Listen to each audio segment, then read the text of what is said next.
Hello everyone and welcome back to another video. So we're going to be talking about two things today, Ghazghkull and his alternate pose, which has been revealed. It posted on my Discord. Thank you, Gung, for the amazing image. And also we're going to talk about Gretchens, because Warhammer community put out an article about grots, Gretchens, whatever you want to call them, and making an army from them. We do know that they're going to get some love in the new Psychic Awakening book, Saga of the Beast, and this is a little preview into that. So let's jump in and let's get talking. So let's start with, of course, the alternate Ghazghkull pose, because I actually do think that this is a lot better pose. I've got nothing against the first pose that we've seen, the one in the top left corner. Yes, that is a really, really cool actiony pose, but it seems what you can do is change the basing around and have him where he's more level, where he's not got that pose where he's reaching over and he's got his arm extended out, daka in. It seems like the model just shifts a certain degrees and he looks more like a badass. His guns smoking and his arm is just in a more, I think, a more favourable position really, and his head's looking the other way.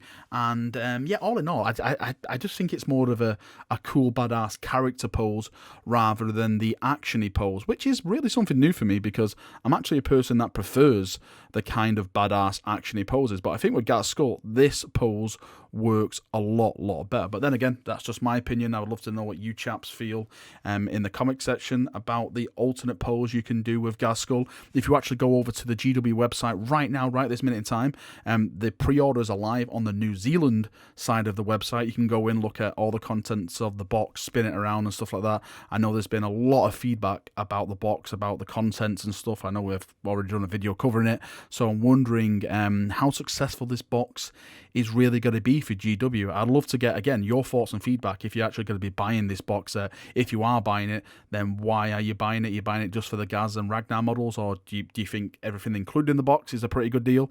Or if you're not buying it, again, just state why down below and we can have a nice little talk about your reasons about that. Anyway, let's move on to the grots, because I do love me some absolute little grots. Now, this article is posted over on the Warhammer community website, and again, as I stated, it goes into how to make a full-on Gretchen force. It says, have you ever dreamed of running an army of Gretchen? Of course you have. I have. I think if you actually do orcs, I'm just going to mass it out with Gretchens, because grots, or whatever you want to call them, because I just absolutely love the little guys.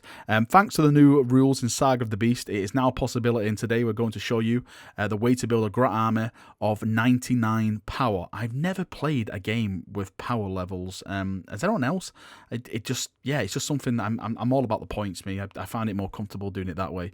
It may not be cutting edge of the competitive Warhammer 40,000 meta, but we all know grots can be surprisingly dangerous in large numbers. They absolutely can. So the first thing we're going to look at is something called Grot Mobs. Cheeky Zoggers. I bloody love the naming already. So Gretchen models only. Models in a unit with the subculture gain a 6+ invulnerable save when resolving an attack made by a vehicle model in a unit with this subculture. Reroll a hit roll of 1. That's pretty cool. All the ones reroll. While it doesn't make them as lucky as Mac, Mackie, as I like to call him, he's Gaz's banner bearer. A 6+ invulnerable save for your hordes of grots is not something to be sniffed at. We need battle-forged armies to game the subculture, so we're going to form a brigade detachment. A brigade detachment, ladies and gentlemen. This means that we can take a lot of advantage of invulnerable saves by taking a lot of Gretchens, and yes, that's a lot. And it actually says it here.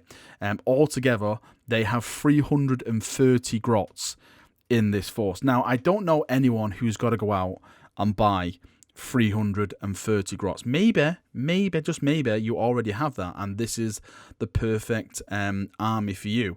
But it does say, like, it goes on about rebooted Gilliman, and it says about thinking twice about facing down 330 grots. I just get this picture in my mind of absolutely hilarious situation where rebooted Gilliman is just swarmed by grots. Like, just imagine 330 grots just all jumping on Rebute. Rebute, a son of the Primarch, the son of the Emperor, a Primarch of, well renowned. He's holding the Emperor's sword, brought down by a horde of grots, just all jumping on him, slapping their big old noses, their big old ears, the little stubbers, the little knives dagging him in everywhere, just brought down to his knees. I find that absolutely hilarious, and I think it would be effective. You're just swarming. It's all about the numbers as an orc. And when you're bringing 330 of the same model, yes, they may have an awful ballistic skill, attacking and stuff like that. But if you throw the right amount of numbers at someone, the maths will always prove you right. It's just there's only so many saves you can make. Statistics will always be on your side if you bring the numbers into your force. It goes on to more stuff about, you know, like what big units you can bring, big mechs and all that kind of funky stuff. I just think it's an amazing idea that they're allowing you to do a grot army now. I've always loved the grots. They're always getting slung around by orcs, and they're always mistreated. We have the, you know, the little revolution by the little grot guy and stuff like that. We've seen him here and there sometimes in the Battlefleet Gothic. We've actually even got a little model of him now, the Christmas model. So I think it's nice. Has anyone actually got a grot army? I would love to see people's grot armies. If you can post them to me, pictures like a full-on grot force, I will bow down on my knees to you, because I absolutely love the little fellas. And if anyone's taking their time out to actually do an army like that, I just think you're an absolute legend. Alright, Chaperoonios, that's me done for another video. Only a little short one today. Just really wanted to more or less discuss Gaz's little pose and these little gits, these little grets. Again, leave your thoughts, feedback, everything like that in the comment section down below. And we'll have a nice little chat as we always do. See you now, have a great day, and bye bye.